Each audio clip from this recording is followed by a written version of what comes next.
¿Cómo está el ambiente en la oposición, en el Congreso, después del rechazo de la acusación constitucional que viene ahora? Eso y mucho más estaremos conversando con la diputada Cristina Girardi. Bienvenida, diputada. ¿Cómo está? Hola Bárbara, ¿qué tal? ¿Cómo estás? ¿Cómo quedó el ambiente en el Congreso y en la oposición en particular después de lo que ocurrió en los últimos días? Bueno, yo creo que se pelearon harto todos con todos. Literalmente. Claro, y ahora queda seguir adelante, ¿no? O sea, yo creo que el tema o este tipo de temas no pueden detener el proceso sobre el cual hay que seguir trabajando. O sea, el problema no es si la ministra está acusada o no está acusada, sino que en qué estado está la educación pública hoy día, ¿no? Y qué es lo que tenemos que hacer por mejorar la educación pública. Y en ese sentido, ¿ustedes creen que los desafíos todavía están ahí planteados? ¿No se avanza? Básicamente, yo creo que hay que entender el tema de la acusación constitucional desde la siguiente perspectiva. Durante muchos años, la educación pública en Chile ha sido abandonada y eso hay un consenso de todos los sectores, ¿no? Y por eso se avanzó sobre una reforma que es, por ejemplo, la ley de nueva educación pública. En el fondo lo que establece es que tú le vas a quitar gradualmente las escuelas a los municipios, porque la realidad municipal en Chile no es que la educación municipal sea por per se mala, ¿eh? Sino que porque las condiciones en que está la municipalización en Chile genera inequidad brutal, ¿ya? Por ejemplo, tú tienes Las Condes, ¿ya? Como una comuna rica, que tiene educación pública, pero esa comuna tiene un presupuesto de 380.000 millones de pesos al año, 380.000. Y un municipio como Cerro Navia, que tiene muchísimo más escuelas públicas. ¿Eso antes o después del fondo? Antes, ¿ya? O sea, antes y ahora, ¿ya? O sea, después de la repartición del Fondo Común Municipal, ¿ya?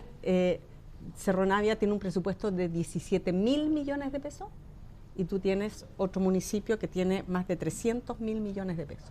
Y esa situación hace que las condiciones para asumir una responsabilidad tan importante como es la educación, y también esto ocurre con la salud, ¿no?, sea inequitativa completamente, porque las necesidades que tiene Las Condes no son las mismas que las que tiene Cerro Navia. O sea, con mucho menos recursos tiene que hacerse cargo de niños más vulnerables. Mucho más vulnerables y en muy peores condiciones. Entonces, ¿cuál es el principio de la nueva y de la reforma de la educación pública? Es el Estado ha permitido esta inequidad durante muchos años, ¿no? Y por lo tanto, y además cuando tú decías qué pasaba con alguna determinada comuna, por ejemplo Cerro Navia, en un periodo de 8 años con el alcalde Plaza generó una deuda de 21.000 millones de pesos, ¿no?, en educación solamente. Entonces, tú dices... Esa situación se debe repetir en casi todas las municipalidades. En muchas partes. O sea, hay alcaldes que generan un muy buen trabajo y otros que son un desastre. Pero a ti o sea, pero el déficit está igual. El tema, finalmente, es decir cuál es la responsabilidad de los niños, ¿ya?, de tener, primero, municipalidades que no tienen recursos, y segundo, ¿ya?, alcaldes que lo hacen mal y que dejan y que quiebran muchas veces la educación en algunas comunas, como ocurrió en Cerro Navia. Entonces, ¿cuál es la idea de la reforma? Es que el Estado vuelva a asumir su responsabilidad, porque durante muchos años el Estado dijo, los alcaldes son los responsables, nosotros les pasamos la plata, ¿ya?, y si ellos lo hacen mal, mala suerte. Esa fue como la actitud, ¿no? Ellos administran la educación, ellos son los responsables. Cuando se crean los servicios locales, esa responsabilidad, ¿ya?, ahora la tiene el Ministerio de Educación, a través de los servicios locales. ¿Han medido los impactos o cómo ha funcionado, si efectivamente ha sido para mejor? Bueno, porque hemos visto algunas críticas que precisamente no necesariamente la acusación constitucional está basada en eso, ¿no? Uno de los capítulos tiene que ver con el abandono. Cuando ya tú eres responsable, ¿no?, tú abandonas también. Y por ejemplo, nosotros llevamos ya en el 1 de marzo empieza a funcionar el servicio local de Barrancas, ¿no?, 11 días antes que asumiera el gobierno, este nuevo gobierno. Por lo tanto, el mayor tiempo el servicio local ha sido administrado hoy día por este gobierno, y tú tienes escuelas sin baños, ¿no? O sea, no es que el baño esté malo, no hay baño. O sea, imagínate tú, yo no sé si tú eres mamá, sí, ¿ya?, pero mandar a tu hijo a una escuela donde no puede hacer pipí, donde no puede hacer caca, ¿ya? Hay veces que los niños no van al baño porque encuentran sucio, ¿ya? Y otros dicen, bueno, no me queda otra, voy al baño aunque esté sucio. Acá no habían baños, ¿ya? Tú vas a determinadas escuelas, ¿ya? Y el olor del alcantarillado es brutal al lado de donde comen los niños, un olor a podrido asqueroso, ¿ya? Pregúntate, tú, mamá, ¿qué te pasa a ti como mamá? ¿Qué le pasa a ese niño de tener que hacer, más encima de recibir educación, donde el Estado se supone que tiene un rol de apoyarte en tu desarrollo, de generarte esas condiciones, ¿no? Entonces, cuando nosotros, yo lo vengo denunciando. ¿Cuánto de eso, en el fondo, porque la idea es, más allá del rol de la ministra o no, es cuánto de eso estaba previsto en el cambio de la ley, cuánto de eso podía haberse evitado, o si es insuficiente la modificación que se hizo? No es insuficiente la modificación, tiene que ver con que tú ya eres el responsable, ¿no? Tú tienes los recursos. De hecho, aquí nosotros planteamos, dentro de la acusación se estableció, y lo dijo Maite Orsini muy claramente, solo el 5% del presupuesto se gastó. En ese Entonces, digamos, claro. Tú dices, o sea, si estaba la plata, y si no está la plata, tú buscas la forma, ¿no? De generar los recursos, porque lo que tú no puedes aceptar, ¿no? Es que cuando tú eres responsable, ya no le puedes echar la culpa al alcalde, de decir, bueno, sabes que este no es problema mío, ¿no? O sea, es tu problema, o sea, es problema del Estado hoy día mejorar las condiciones de la educación pública, ¿no? Y esto ha habido claramente abandono. ¿Por qué? Porque además se planteaba el tema de los directores. O sea, cuando asume el gobierno sabía que los directores de los servicios locales, que eran nuevos, estaban recién naciendo, ¿no? Terminaban su periodo en noviembre. Y debió haber llamado concurso para que en noviembre tú tuvieras nuevos directores de servicios locales empoderados, por alta. Nunca llamaron a concurso. Yo estos temas, me van a perdonar, pero yo lo planteé mucho antes de que siquiera se pensara en la acusación constitucional. Y lo planteamos muchas veces en la comisión del por qué hoy día el ministerio no se estaba haciendo responsable, si hoy día es su responsabilidad la educación pública. ¿Y qué le pública. Respondían en ese momento? Nunca tuvimos respuesta. Antes de todo o lo vamos a ver, o estamos en eso, nada. Siempre es como no darle el peso y la importancia a este proceso. Y por eso la crítica fundamentalmente no es que la ministra, para mí, esto es una posición bien personal, que la ministra haga campaña con respecto a proyectos de ley, a su opinión. Más que eso, es hacer eso y no hacer lo que tú tienes que hacer. ¿Entiendes? O sea, si la ministra hubiera hecho la pega desde el punto de vista de asumir, ¿ya?, el rol que tiene el ministerio hoy día frente a la educación pública, y nosotros tuvimos, a lo mejor no listo, el nivel de daño que tiene la educación pública es tan brutal que obviamente en 2 años tú no lo vas a poder resolver todo, ¿ya? Pero por lo menos iniciar, ¿no? Entonces, cuando empieza la acusación... ¿Usted cree que hubo un error comunicacional quizá en el foco? Porque cuando se escuchaba a los impulsores de esta acusación constitucional siempre ponían más foco en otras cosas, en la campaña, en que había mentido en un tuit que finalmente podía ser o no. Sí, el tema de los para datos, la opinión pública... lo que pasa es que son ilegalidades también, ¿no? Sí, o sea, pero quizá para la opinión pública, para mí, lo que usted está mencionando ahora puede ser mucho más importante, o sea, yo con creo, un fondo mucho más profundo. Yo participé en la comisión investigadora en la comisión revisora, cuando estuvo el alcalde Tamayo planteando además el tema de la deuda de Cerro Navia, ¿no? Porque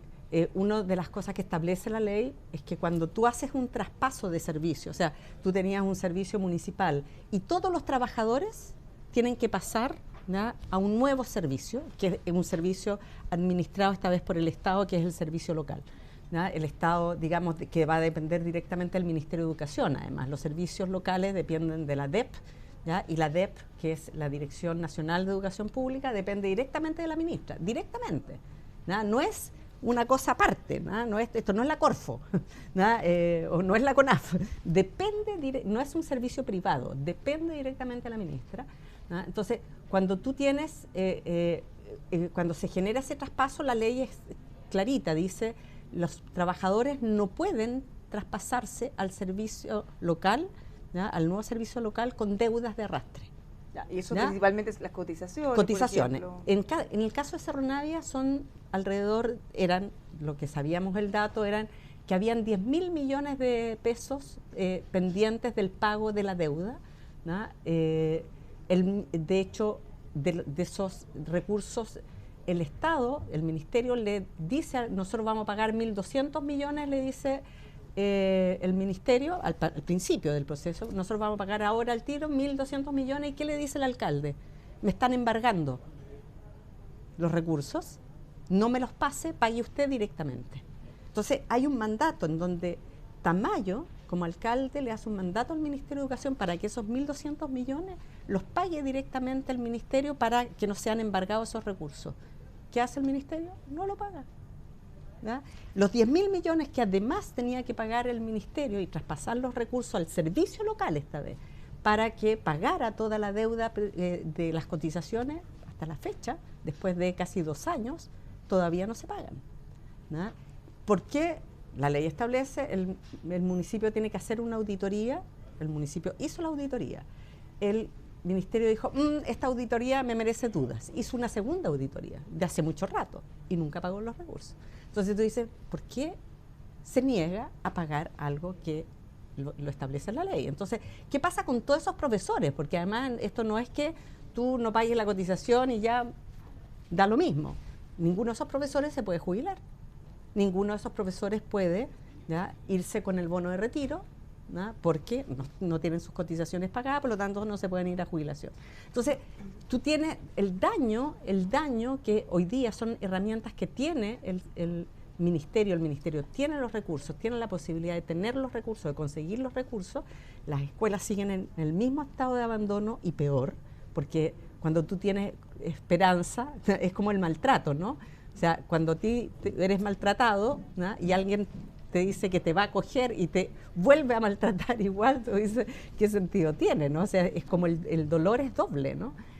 Por lo tanto, aquí ha habido abandono de la educación pública claramente, y segundo, hay un abandono y un maltrato al mundo del profesorado y de los trabajadores brutal. Bueno, finalmente fue rechazada la acusación constitucional. La acusación fue rechazada, y yo creo que el problema es, para mí, es la siguiente pregunta, ¿no? ¿Esto quiere decir que vamos a ser cómplices del abandono de la educación pública? O sea, ¿no nos importa? ¿Vamos a seguir igual? ¿No? Esa es mi pregunta, ¿no? Porque o sea, en el fondo la acusación no es una acusación porque a mí se me ocurrió acusar, ¿no? La acusación tiene un sentido, ¿ya? Si tú dices no es suficiente, eso no es tan importante como para que la ministra efectivamente sea acusada constitucionalmente, yo digo, entonces, ¿qué es importante? ¿Cómo quedó la siguiente? ¿Qué es importante desde el punto de vista del rol del Estado frente a la educación pública? ¿No es relevante que el Estado abandone la educación pública? Entonces, mi pregunta a partir de ahora es, ¿va a seguir la educación pública en estado de abandono? ¿Y vamos a seguir permitiéndolo? ¿No? Esa es mi gran pregunta, ¿no? Esa es como la gran interrogante que yo tengo. Yo nací en esa comuna, yo soy de Cerro Navia, ¿no? Entonces para mí no es indiferente, y fui alcaldesa de esa comuna 14 años, ¿no? Entonces para mí no es indiferente las condiciones en que los niños de esa comuna vayan a la escuela, ¿no? Yo creo que para el país... Pero nadie debería hacerlo tampoco, claro. No sé, me parece que sí. El resultado, ¿no?, es que parece que sí, porque aquí ha habido abandono y no hay respuesta frente a ese abandono. O sea, no hay sanción. Ok, no hay sanción. Pero en alguna parte se dijo, escuchamos al ministerio decir, a partir de ahora nos vamos a poner las pilas, ya pudimos tener problemas, no entendimos a lo mejor la dimensión o no dimensionamos bien la problemática. Yo no he escuchado jamás una declaración como esa. ¿Cómo quedó el ambiente de la oposición después de esto? Hemos visto que ha sido álgido. ¿Usted está de acuerdo que, por ejemplo, el diputado Pepe Out debería renunciar a la vicepresidencia de la Cámara? Mira, yo creo que ahí hay una responsabilidad compartida. Todos sabemos y todos conocemos a Pepe Out, ¿ya? Si lo pusieron en la mesa, asuman su responsabilidad. O sea, ¿para qué me invitan? Si no, claro, porque además todo el mundo sabe. O sea, se podía prever una cosa así. Nosotros tuvimos el tema en algún minuto en la bancada, cuando Pepe Out se fue, renunció al partido y se quiso mantener en la bancada, ¿no? Y la bancada lo aceptó, ¿ya? Y después estaban desesperados porque Pepe Out seguía criticando al partido y seguía criticando como decir, yo me quedo porque ustedes son mis amigos, pero les saco la mugre igual, ¿ya? Es como esa cosa media doble, ¿no? Entonces, si todo el mundo sabe eso, bueno, yo creo que aquí hubo una responsabilidad, no es solo, yo digo, la culpa no es del chancho, solo, ¿no? Es también del que le da la flecha. O sea, Pepe Out no llegó ahí solito, ¿no? Por presionando o pegándole a alguien para estar en la mesa, ¿no? Yo creo que es una responsabilidad que tiene que asumir la oposición de que el Pepe esté ahí, y yo creo que él tiene, efectivamente, y yo ahí opino que si hay una corresponsabilidad, la responsabilidad no es solo de él. Y en ese sentido no debería salir, entonces, o no deberían esperar que él renuncie. Yo creo que cuando tú no estás de acuerdo, mi posición, si yo no estoy de acuerdo con lo que piensan los demás, no voy a pertenecer a esa misma mesa, ¿me entiendes? Pero esa es mi posición, ¿no? Yo aquí, por eso te digo, aquí no hay, desde mi perspectiva, esto no es solo responsabilidad de Out, ¿no? Es una responsabilidad también que tiene que asumir la oposición de que él hoy día sea parte de la mesa. ¿Usted cree que fue un error poner esta aprobación eventual de la acusación constitucional como una prueba de fuego de la unidad de la oposición? No, porque finalmente se trata de llegar a un lado político que terminó perdiendo. Mira, es que yo creo que depende de lo que tú esperas, o sea, primero de la motivación que tengas de una acusación constitucional. ¿Usted cree que las motivaciones eran distintas en la oposición? Yo mi motivación, y a mí me cuesta, o sea, de hecho, me molesta el hecho de personalizar esto, porque el ministerio es parte de un gobierno, ¿ya? Y las decisiones que toma la ministra no son solo de ellas, ¿me entiendes? Son también parte de un conglomerado. Entonces, yo creo que aquí hay la acusación tiene en el fondo, para mí la motivación, la acusación tiene que ver con si tú cambias la reacción y cambias el rumbo de las cosas, ¿no? No, desde mi perspectiva no va a cambiar, por lo menos yo siento, no creo, por los resultados que he visto, que esto vaya a cambiar el rumbo de las cosas. No creo que haya mayor preocupación del gobierno por preocuparse de la educación pública, y ese es el problema mío que yo tengo con la acusación, con el resultado de la acusación. Uno, porque parece no importarle a nadie, ¿no? El problema que tienen niños hoy día, que son los niños más vulnerables, donde un gobierno dice los niños primero, pero no, esos niños no tienen un baño en una escuela, ¿ya? Donde el olor a podrido es brutal, donde tú no tienes además, o sea, ahí en Cerro Navia es una situación bien particular, ¿no? Porque a las canchas de los colegios, que son los patios en el fondo, les pusieron estos pastos sintéticos, ¿no? Y hay plagas de paloma en los techos. Entonces, la caca de las palomas cae directamente sobre estos pastos sintéticos y se queda pegada. Imposible de limpiar. Es un asco. Esos son temas prácticos que nadie prohibió. Claro. Y esto lleva años, ¿no?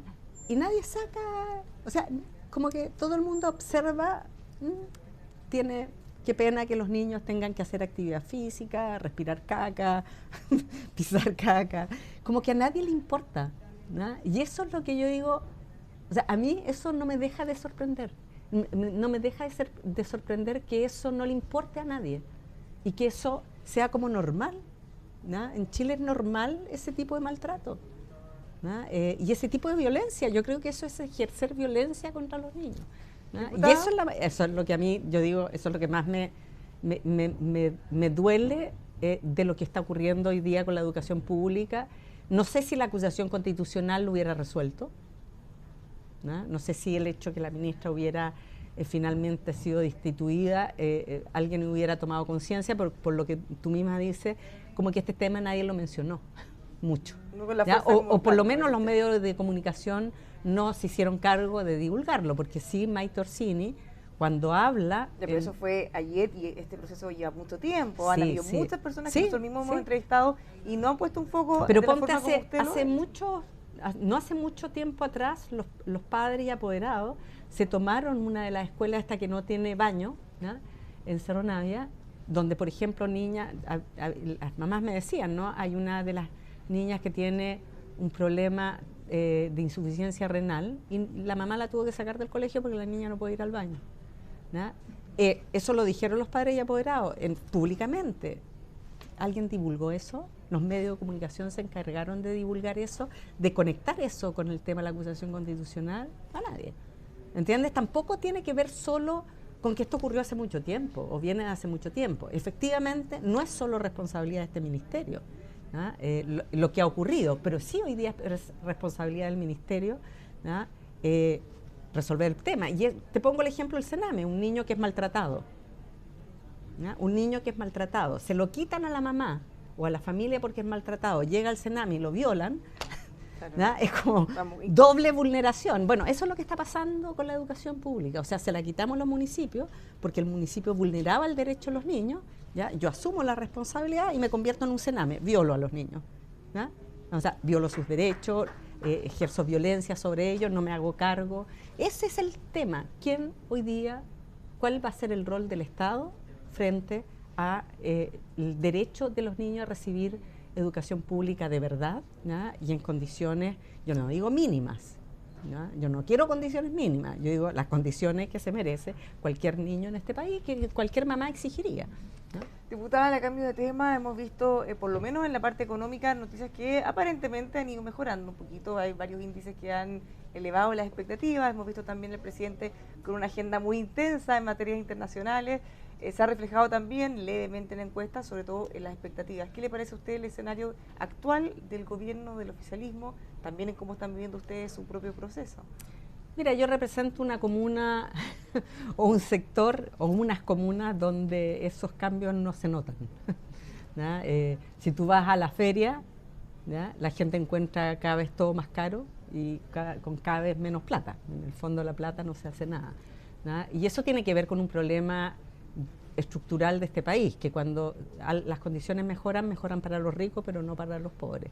Las diferencias brutales entre ricos y pobres en Chile son vergonzosas, y por lo tanto el hecho que el país mejore, bueno, primero hay que ver desde el punto de vista de la sustentabilidad cómo va a ser eso, si se va a sostener por un tiempo, y cuál va a ser el impacto en la distribución de los ingresos, porque paralelamente tú tienes una reforma tributaria que pretende que los ricos paguen menos impuestos. ¿Usted cree que logre ser aprobada en un corto plazo esa reforma? Yo espero que por lo menos lo que tiene que ver con que los ricos paguen menos impuestos, espero que no.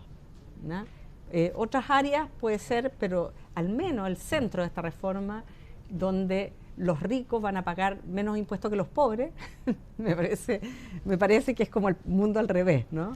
Y también respecto del tema de las pensiones, el tema si tú estás disponible a seguir aceptando que las AFP te roben las plata. Diputada, se me acabó el tiempo. Dos cosas muy cortitas. ¿Qué le parece la condena en primera instancia al ex coronel? Me parece muy bien, me parece muy bien. ¿Y la defensa de la UDI, de la presidenta? Yo creo que lamentablemente la presidenta de la UDI está equivocada, Yo creo que la justicia está actuando y yo creo que la sanción... ¿Hay un ensañamiento judicial contra ex uniformados? No, ¿cómo va a haber ensañamiento judicial? Yo creo que ningún juez toma una decisión sin que tenga la evidencia sobre qué fundar su decisión. Yo creo que además esto se sabe, ¿no? Por lo tanto, yo creo que estoy muy de acuerdo con las decisiones de los tribunales. Y ahora sí. Y ahora finalmente, proyecto de educación emocional, muy breve. Porque sí, muy breve. Presentamos ayer un proyecto de ley que tiene que ver con la educación integral. Te hago un resumen. Hoy día lo que más le importa a los colegios es obtener un puntaje en la prueba CIMSE, matemática, lenguaje, etcétera. Y a los niños los entrenan. ¿Qué dice hoy día la evidencia? Que por más que tú llevas décadas entrenando a los niños, la educación en Chile no mejora. O sea, los niños no aprenden lo que tienen que aprender. O sea, estamos equivocados en el camino. ¿Y qué es lo que nosotros decimos y qué es lo que se ha demostrado además en el mundo? Que lo que hace que tú aprendas es tu desarrollo emocional. La base de los aprendizajes intelectuales son la parte afectiva emocional. Y eso la educación en Chile no se hace cargo, no le interesa. ¿Qué decimos nosotros? Vamos hacia allá. Vamos a que realmente nos preocupemos de qué le pasa a los niños y preocupémonos del desarrollo humano, afectivo, social de los niños, y no solo de meterles cosas en la cabeza y creer que con eso van a llegar muy lejos. Hoy día los niños no están llegando lejos en Chile. Presentamos los peores indicadores a nivel mundial, de que los adultos, no solo los niños, los adultos en Chile no entienden lo que leen. Y eso porque estamos haciendo las cosas muy mal. Y eso es lo que queremos cambiar en este proyecto de ley, donde participaron sociedad civil, organizaciones que son expertas en educación. Yo quiero agradecer a Juan Casasus, que es el padre de la educación emocional en Chile, que lleva años peleando porque estos temas se planteen en la educación en Chile, y que ellos fueron parte de la elaboración de este proyecto de ley, el colegio de profesores, todas las organizaciones de educación que participaron, 2020 y otras. Agradecerle a universidades también, porque yo creo que esta debe ser la línea, y nosotros hicimos un llamado a la ministra, ¿no?, para que se sume, ¿no?, Muchas gracias, diputada, por habernos acompañado esta mañana. Gracias, Bárbara. Que vaya muy bien. Lo dejamos invitado a que siga junto a nosotros revisando nuestros contenidos en emol.com.